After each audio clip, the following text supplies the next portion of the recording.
오늘 하나님의 말씀은 시편 7편 9절로 12절입니다. 제가 읽습니다. 악인의 악을 끊고 의인을 세우소서. 의로우신 하나님이 사람의 마음과 양심을 감찰하시나이다. 나의 방패는 마음이 정직한 자를 구원하시는 하나님께 있도다. 하나님은 의로우신 재판장이시며 매일 분노하시는 하나님이시로다. 사람이 회개하지 아니하면 그가 그의 칼을 가시며 그의 활을 이미 당기어 예비하셨도다. 아멘. 하나님의 말씀은 힘있고 능력이 있습니다. 이 세상을 어떻게 살아가야 하는지 가장 정확하고 핵심적인 것을 가르쳐 주시거든요. 물론 세상의 지혜도 필요합니다. 그러나 세상의 지혜는요, 나무로 보자면 잔가지에 불과해요. 잔가지가 많으면 풍성하고 아름답지만 나무의 중심 역할을 하는 것은 아닙니다. 나무가 힘있게 자라고 가지들이 뻗어 나가려면 뿌리가 깊어야 하고요. 중심 줄기가 든든해야 하거든요. 하나님의 말씀은 이런 뿌리, 중심 줄기와 같은 것입니다. 우리가 잘 걸을 수 있도록 몸의 중심을 잡아주고 가야 하는 길을 분별해서 방향을 정하고 나아가게 하는 중심적이고 핵심적인 역할을 하는 것이 바로 하나님의 말씀이에요. 그래서 세상의 지혜도 우리에게 유익을 주지만 하나님의 말씀이 우리를 든든하게 지켜주지 못하면 모든 것이 헛되고 쓰러지는 것은 순식간이다. 이것을 언제나 우리가 붙잡고 살아야 합니다. 오늘 말씀은요, 다윗이 지은 시편인데 맨 앞에 표제를 보면 다윗의 시가yon 베냐민의 구시의 말에 따라 여호와께 드린 노래 이렇게 나옵니다. 시가요이라고 하는 것은요, 비통하고 절박한 심정으로 부른 노래다라고 하는 뜻이거든요. 그렇다면 다윗이 이런 심정으로 지금 이 시편을 지었다는 건데 그 이유를 베냐민 사람 구시의 말 때문이라고 얘기하고 있어요. 사울 왕도 베냐민 사람이잖아요. 그래서 학자들은 이 굿이라는 사람은 사울 왕을 옹호하는 사람인데 다윗의 명성이 점점 이게 높아졌지 않습니까? 그래서 다윗을 모함해서 죽이려고 했던 사람이었을 것이다. 이렇게 추측하고 있습니다. 그러니 다윗이 얼마나 억울하겠어요. 하나님 앞에 울분을 토해내고 도움을 간절하게 요청하는 기도를 지금 올려드리고 있는 겁니다. 오늘 본문 9절을 보겠습니다. 악인의 악을 끊고 의인을 세우소서. 의로우신 하나님이 사람의 마음과 양심을 감찰하시나이다. 악인은 1차적으로는 베냐민 사람 구시가 되겠고요. 의인은 모함을 당하는 다윗이 되겠죠. 그러나 좀 더 확대해서 악인은 하나님을 대적하는 사람으로 볼 수 있고 우리를 시기 질투해서 사실을 왜곡시키는 사람들까지 포함할 수 있어요. 사실이 아닌데 그런 마음을 갖고 있지 않은데 자꾸만 색안경을 끼고 의심하고 좋지 않은 쪽으로 보는 게 하나님 보시기에는 모함이고요. 다른 사람을 넘어지게 하는 일 아니겠습니까?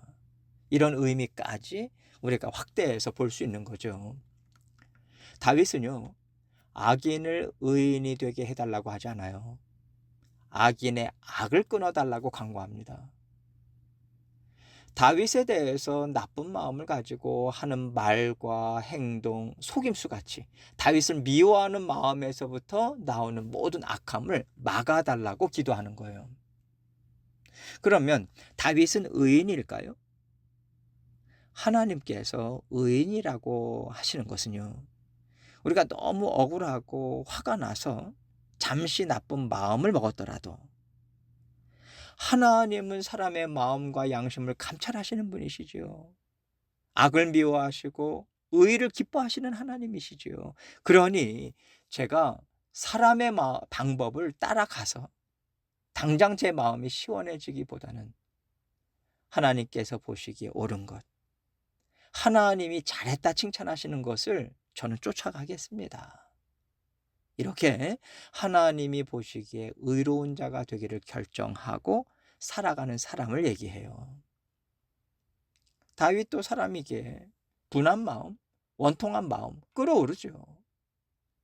또 나름대로 인간적으로 할 수 있는 방법이 있었을지도 몰라요. 그러나 하나님께서 다윗을 의롭다 인정하시는 부분은요, 어떤 상황이든 하나님의 말씀이 떨어지면 다윗은 그 말씀으로 자기 자신을 살폈다는 겁니다. 사울 왕을 죽일 수 있는 기회들이 있었어요. 그때에도 그 기회를 사용하지 않습니다. 또 왕이 되어서도 하나님의 질책에 꿇어 엎드려요. 이러한 것들을 볼 때 다윗은 항상 하나님 앞에서 내가 어떤 마음을 가져야 되느냐, 여기에 중심을 두고 살았고요. 이런 다윗을 하나님께서는 내 마음에 합한 자다, 이렇게 보셨습니다. 지금도 다윗은 이런 마음으로 하나님께 나아가고 있는 거예요. 10절과 11절을 보겠습니다. 나의 방패는 마음이 정직한 자를 구원하시는 하나님께 있도다. 하나님은 의로우신 재판장이시며 매일 분노하시는 하나님이시로다. 다윗은 지금 하나님은 어떤 사람을 도우시는 분이시냐, 이것을 깊이 묵상하면서 이 굿이라는 사람의 음모에 어떻게 대응할 것인가, 이것을 결정하고 있는 거예요. 하나님은 마음이 정직한 자를 구원하시는 분이시다. 그래, 하나님 보시기에 정직하면 돼. 그러면 반드시 하나님은 나를 지키시고 돌봐주실 수밖에 없어. 하나님은 그런 하나님이시니까. 그래서 다윗은요, 다른 것을 의지하지 않겠다고, 하나님께서 방패가 되어주실 것만을 의지하고 감당해 나가겠다고 이 고백을 올려드리고 있는 거죠. 또 하나님은 불의를 심판하시는 하나님이신데 매일 분노하신다, 이렇게 말하고 있어요. 하나님은 악을 미워하시는 만큼 하나님의 자녀를 업신여기고 대적하는 사람들에 대해서 매 순간 분노하세요. 그만큼 하나님은요, 하나님 편에 서서 하나님을 의지하고 최선을 다해서 살아가는 자녀들에 대한 뜨거운 사랑, 뜨거운 열정으로 동행하고 계시다는 겁니다. 이것을 다윗은 잘 알았기 때문에 어떻게 하면 내가 하나님께 옳다 인정함을 받을 수 있을까, 이것만을 생각하면서 살았던 거예요.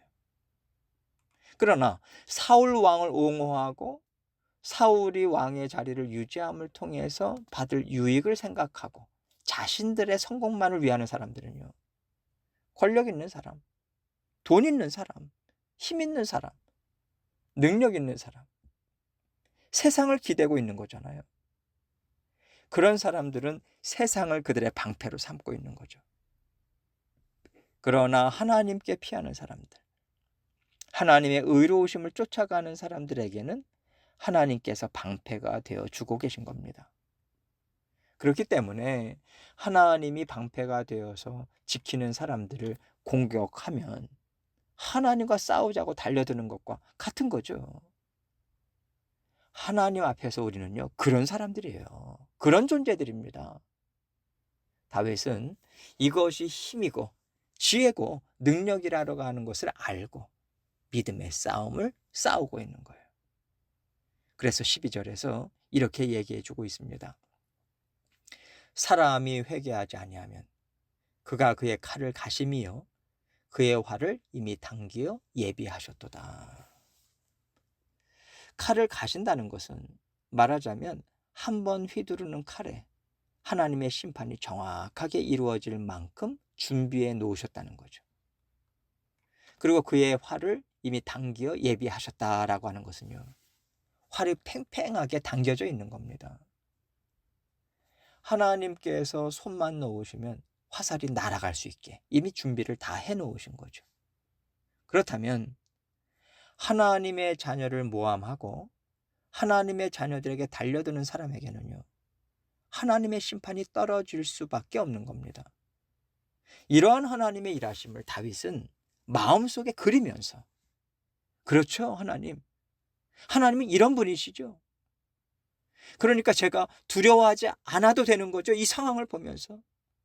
제가 사람들의 악행에 대응할 필요가 없는 거죠.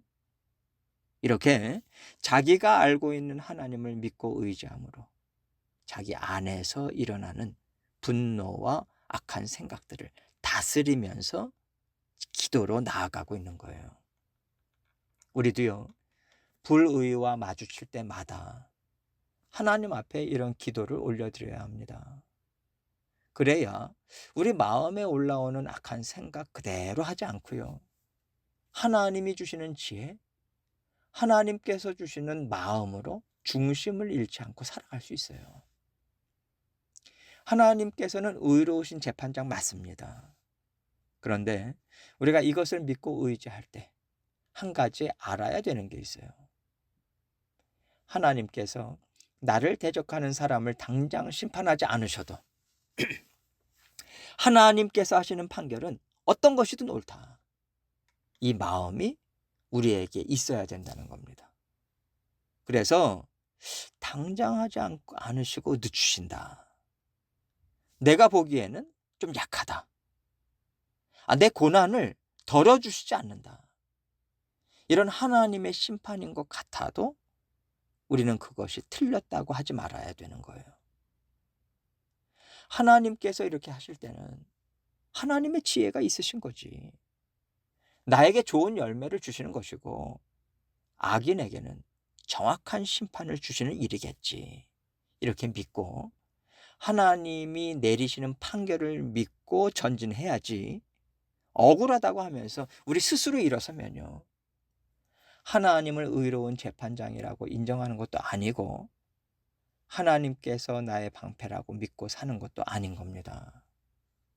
그래서 정직한 자, 의로운 자, 하나님께 피하는 자, 순종하고 애를 쓰는 사람들의 방패시요, 직접 심판하시는 하나님이심을 믿는 믿음으로 산다라고 하는 것은요, 하나님의 심판이 다 이루어질 때까지 믿는 믿음으로 전진하는 것을 말해요. 하나님에게는 악인을 심판하시는 것도 중요하지만 하나님의 사람들을 점금과 같이 나오게 하는 것도 중요하거든요. 하나님은 불의를 심판하시는 것과 의로운 자들을 더 의롭게 하고 더 지혜롭고 더 힘있게 하는 것도 중요하기에 이를 동시에 이루어 가십니다. 이것까지 생각해서 끝까지 인내하시고 하나님이 나의 방패가 되어 주실 수밖에 없도록 늘 하나님 앞에서 깨끗한 마음, 순종의 마음으로 살아가고자 애쓰시는 저와 여러분이 되시기를 주님의 이름으로 축원합니다.